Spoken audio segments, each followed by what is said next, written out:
We've reinvented computing as we know it. So think about that. And then, of course, it came true. They did. In 2012, a group of 3 researchers submits an entry to a famous competition where the goal is to create computer systems that could recognize images and label them with categories. And their entry just crushes the competition. It gets way fewer answers wrong. It was incredible. It blows everyone away. It's called AlexNet, and it's a kind of AI called a neural network.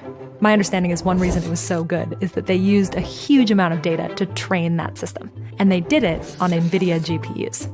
All of a sudden. But the big breakthrough, I would say, is when we saw AlexNet, we asked ourselves, how far can AlexNet go?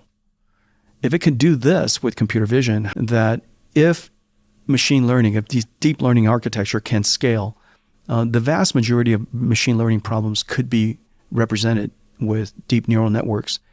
And the type of problems we could solve with machine learning is so vast that it has the potential of reshaping the computer industry altogether, and which prompted us to re-engineer the entire computing stack, which is where DGX came from, and this little baby DGX sitting here.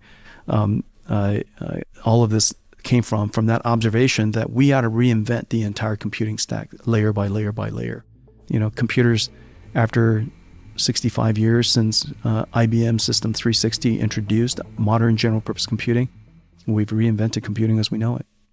So think about that. All of a sudden, computer vision is solved. All of a sudden, speech recognition is solved. All of a sudden, language understanding is solved. These incredible problems associated with intelligence, one by one by one by one, where we had no solutions for in the past, desperate desire to have solutions for, all of a sudden, one after another gets solved, every couple of years. It's incredible.